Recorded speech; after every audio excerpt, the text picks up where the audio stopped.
pina-install din natin. Ah, okay, ganyan. Meron ba ito massage? Meron yan. Ayan, nice.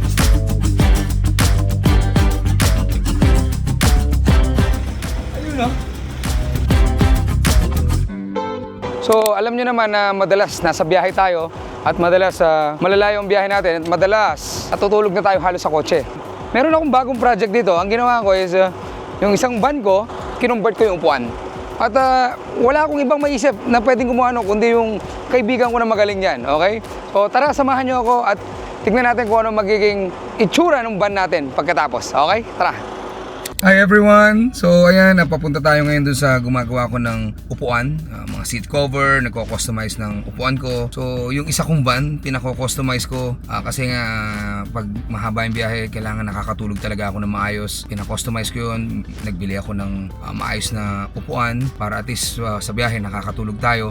And itong tao na to, matagal ko nang kilala to, maliit pa lang yung store nila, kilala ko na to, and maliit pa lang yung shop nila, kilala ko na to, at napakalinis magtrabaho nito. And yung mga leather seat ko ng upuan, ayan, katulad nito, yung mga leather seat ko ng upuan, sila gumawa niyan. No?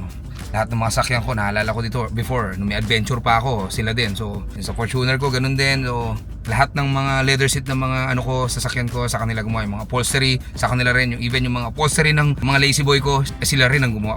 Ayan, thank you Boss Ronald. Hindi lang pang seat leather ng kasasakyan, pang upholstery din ng mga sopa sa bahay. Thank you boss. Thank you. Talagang paggawang sure fit talaga, quality. Basta anything about leather, customize sa loob ng van, silang gumagawa. Kaya ito, may project ako rito ngayon na pinagagawa. Yung isang van ko, pinaka-customize ko. At sila yung inassign ko na gumawa dahil alam ko maayos magtrabaho to, and matagal ko na siyang kilala. Again, yung mga tao niya, matagal ko na rin kilala yun. Ako, ma-assure ko na talagang magagaling sila at saka matatalinong mag-isip, maparaan, ika nga. Typical na Pilipino na madiskarte pero malinis magtrabaho. Yung iba kasi madiskarte pero hindi refine or hindi malinis ang trabaho. Ito, maayos magtrabaho to. Kaya tara, samahan niyo ako. Dito yan sa Taytay. Ayan, sure fit yung unit natin.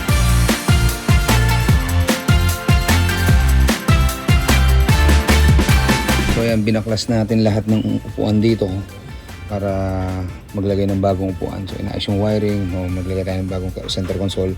So yung purpose ng upuan is para at least komportable yung biyahe natin pag lalo na lalayo yung mga biyahe natin. So kailangan nakakatulog tayo ng maayos, kaya medyo nag-invest tayo sa upuan. So ngayon inaayos lang yung mga ibang mga pina-install din natin. Then andun na rin yung upuan. And ilalagay na lang yan doon, i-install na lang.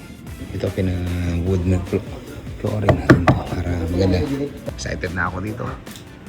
Ayos. So ang gumawa niyan ay Sure Fit. Okay, dito yan sa Taytay. At itong mga to, magagaling tong mga to. Matagal ko nang kilala to mula nung nag-uumpisa pa lang. Ayan ang utak niya, si Ronald. Lahat ng mga sasakyan ko, siya halos lahat gumagawa ng leather upholstery, lahat. Kung gusto niyo magpagawa sa kanya, ha? Tandaan nyo, Ronald Sure Fit, dito yan sa Taytay. Okay? So, maayos ang trabaho, malinis. Yan, parehas ko, ayaw ng sakit ng ulo, ayaw ng problema. O, dito ka kay Ronald. Anything na leather, anything na customize, sa kanila yan. Dito sila gumagawa. And ito, nakita ko nag-grow to mula umpisa. Check nyo yung page nila. O, maayos magtrabaho to, malinis magtrabaho to mga to.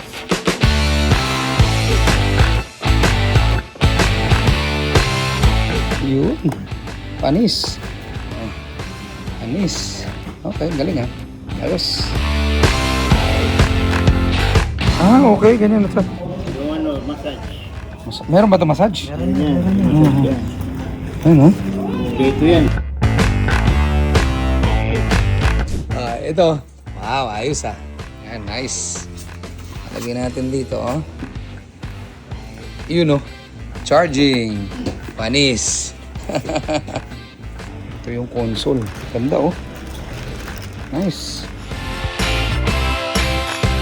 Lipin natin. Ayun, oh. Ganda, oh.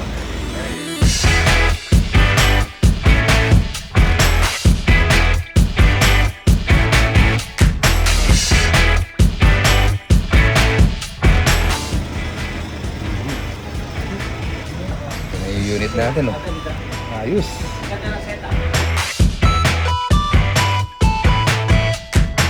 May bago tayong tayong console. Yung bago po natin. Kompleto. Sarap! Tulog ka sa biyahe nito. Tulog ka sa biyahe. Ayos. May massage. Kompleto massage. Heating, tsaka ventilated. Ay nako. Thank you. Thank you, Boss Ronald. Thank you, Boss Ronald. Ayun yung likod, oh. Ganda, oh. Isin mo na lang dyan.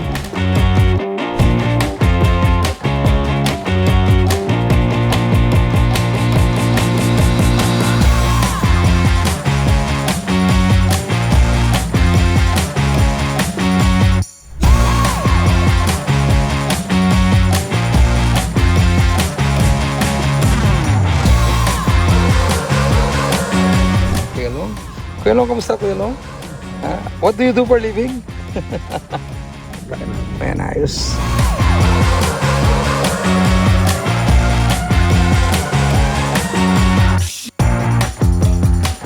Pare, thank you rito pre ha. Ayos to pre. Matagal ko ng kaibigan. Pucha, nandun pa lang to sa maliit na store eh. Magkakilala na kami nito. Kaya yan, sa kanya ko pinagkatiwala yung aking van para ayusin. O pag kailangan nyo ha, si Ronald. Dito yan sa Surepit sa Taytay, okay? So, alam niyo ako saan ha? So, ito na yung van natin ngayon. Ito na yung pinagawa natin. Tignan natin kung anong magiging itsura nito ngayon. However, yung mga nakarang araw, nakita nyo, pinasyalan ko to, tinignan ko yung progress, pero iba pag tapos na. Iba-van tour ko kayo ngayon sa van natin. So, it's a comfortable seat, captain seat, para at least pag bumabiyahe tayo, komportable tayo. Wow! O, nandito lahat ng controls natin sa mga upuan natin. Makikita nyo, pwedeng mag-move, pwedeng mag-tilt. Yan. Sarap po.